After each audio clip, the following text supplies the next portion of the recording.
Hello and welcome to this video on the SCAT test. This is part of our data collection series for higher PE. Today we're going to talk about the SCAT test, which stands for the Sport Competition Anxiety Test, and this was made up by two professors in America.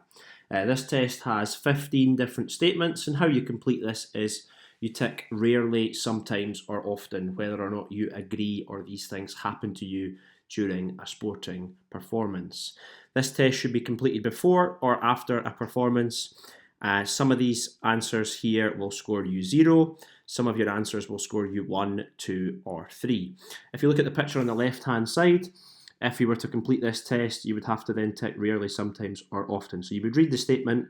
If you look at number 2, for example, it says, before I compete, I feel uneasy. So if this never happens to you, you would tick rarely. If it sometimes happens, you would tick sometimes.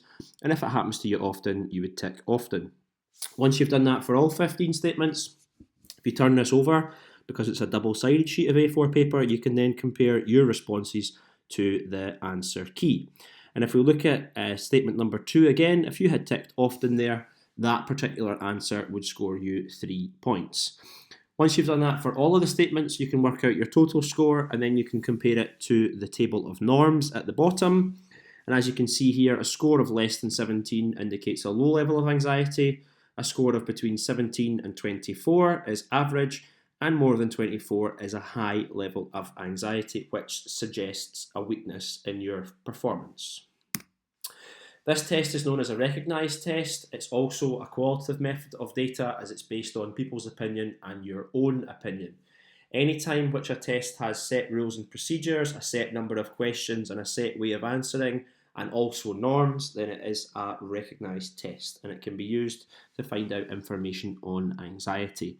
Please remember that anxiety will be accepted as the SQA as mental and also emotional. So some of your teachers may use this as a method of data collection for the mental factor, but at my school we use it as an emotional method of data collection. On screen just now are some statements, and these are things which you'll need to include in your describe answer. Okay, moving on to some exam style questions. Describe a method used to collect information on the emotional factor. You'll notice that I've highlighted some keywords here. I've highlighted describe because that's our command word and it tells us about how we're going to answer this particular question and how we're going to structure it. What we're looking for here is for you to paint a picture to the marker and use short, sharp sentences. I've also highlighted emotional factor because that's the factor, so we have to pick a test for the emotional factor. And I've highlighted collect information as that is the topic of the question and it's asking us here about tests. So in terms of our describe answer structure, we want to use the who, what, where, when and how structure, and I've put some prompt questions here to help you with your describe. So what does the test look like in terms of its appearance? What is on the bits of paper? Who completes it? Who's going to check it after you've completed? Where is it completed in terms of its location? And then most importantly, you have to tell the marker what is the process of completing this. Well, you read the statement and then you tick rarely, sometimes or often. Once you've done that for all 15, you turn it over to the other side and you compare your answers to the answer key. Some of your answers will score 1, 2 or 3. Some of your answers will score 0. On screen just now is an example answer that I have written for this. So a method I used to collect information on the emotional factor was the SCAT test. The SCAT test is a double-sided sheet of A4 paper with a table on one side comprising of 15 statements. Beside the statements are 3 columns, rarely, sometimes or often. The performer reads the statement and selects which option applies to them. So you can see here I'm describing the process of how you complete this. If you would like to screenshot this or take a picture of this or even copy it down, please pause the video here. Okay, moving on to explain questions. So in your higher exam, you may be asked to select a method of collecting information. You may be asked to explain why this method is suitable or reliable. And for this particular question, these things are asking about the same things. You may also be asked about the challenges associated with completing this method, and that's things which are going to affect the reliability and the validity of your data. And we're going to look at both of these questions separately. Here are your exam style questions. Again, you can see that I've highlighted the command word and also the topic of the question. It's important to note here, if it's an explain question and it's worth 2 marks, you need to give 2 points of explanation and they need to be different. If it's worth 3 marks, you need to give 3 points of explanation. So here are some reasons why the SCAT test is suitable or appropriate. Well, it allows us to find out our anxiety level, and then we can create a program to improve upon that specific weakness. So you can see this would be our point and this would be our explanation. We can keep it as a permanent record so that I can compare back to it in future to see if my PDP is working and if I am improving on my weakness. For example, we can set goals and targets based upon this because it gives us a score, and then this is going to help us to see if we are meeting our goals throughout our PDP.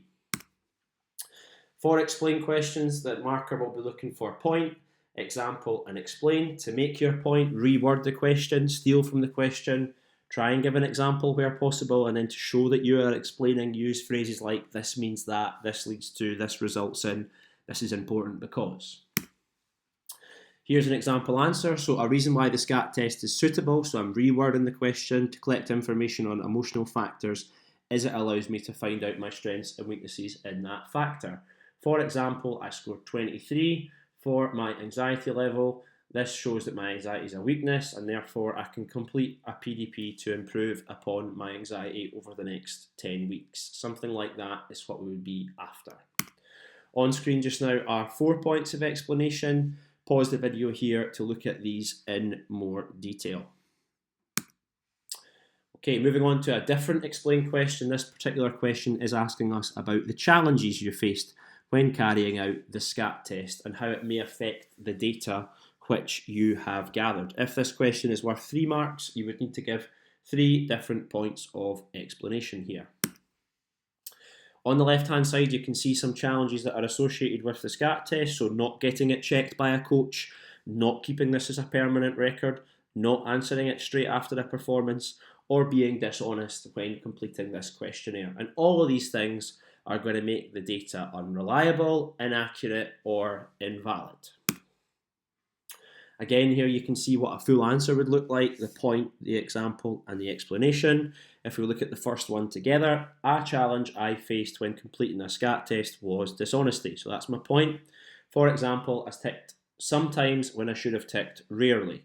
This meant that my data was unreliable as it made me score lower than I should have, and I hadn't completed the questionnaire accurately, and it wasn't a fair reflection of my strengths and weaknesses in the emotional factor. Something like that is what we are after. Okay, moving on to evaluate, which is one of our more tricky command words. Here you may be asked to evaluate the effectiveness or suitability of a method of data collection. This is kind of similar to an explain question, however, you need to make sure that you include a judgment in your answer. So here we want to think about what things may make the SCAT test effective, but also what things may make it ineffective. And some of the reasons will cross over from what we have looked at previously. You must, for this question, include a judgment in your answer, and judgments would be things like effective, ineffective, useful, helpful, and so on. On screen just now is an exam style question, so evaluate how effective this method was for collecting data on the emotional factor. Here we want to use the judgment, evidence and impact structure. Remember what we said about our judgments, we need to use those words effective, ineffective, etc. On the left hand side you can see reasons why it may be effective, and some of these things will be similar to what made it suitable or reliable earlier on. On the right hand side you can see reasons which might make it ineffective. And when you're planning your answer for this question, I would suggest that you write these on your exam paper, as it will help you to structure your answer. On screen just now is an example answer. So the SCAT test is effective, so there's my judgment, method of collecting data on emotional factors because it is checked by a coach. And here's my impact. This means I can complete the questionnaire honestly, and a coach can check my responses to ensure they are an accurate representation of my strengths and weaknesses. You could then go further here and say that this then allows me to build an appropriate training program to improve upon those weaknesses. Again, here are 3 marks of evaluation. If you want to pause the video here and look at these, you can. And lastly, our analyse questions, the most difficult command word in your higher PE exam. For this particular question, you may be asked to analyse the effectiveness or suitability of the method. And here you need to break the method down into minute details and go into what sort of things are going to be important when completing this particular questionnaire. Think here about the conditions, so where it is completed, who completes it, etc. And then what you can do with the data. And how we're going to structure our answer here is using the 3 I's. We're going to identify something, we're then going to give the implication, so what does that mean? And then we're going to give the impact. And here we're going to try and link that back to the data. If you look at the bottom of your screen here, I've given you some key phrases to use in your answer. So it is important when completing a SCAT test that, and then you would put in your point of whatever you've identified. Then you want to give the implication, so this means that, why is this important, and then how's that going to link back to the suitability and reliability of your data. On screen just now are some points of analysis, so this would be your identify part, the first part of your answer. So it is important when completing a SCAT test that you complete it on your own, away from others. So we're going into the minute details here. It is important when you complete a SCAT test that you get it completed checked by your coach. It's important that you keep it somewhere safe. And lastly, it's important that you complete it straight after a performance. So here would be our identifies, and we would then have to write a implication. So this means that, and then our impact that this leads to. On screen just now are some points of analysis. So if we look at the second one together, it is important that you get your SCAT test checked by a coach. This means I have an individual who I work closely with and who knows me well to see if they agree with my answers, and this leads to me getting accurate and valid data on emotional factors which I can use throughout my PDP. So something like that would be a point of analysis. Hope you've enjoyed this short video on the SCAT test. Be sure to check out more of the videos on my channel if you're looking for other methods of data collection. Thanks very much.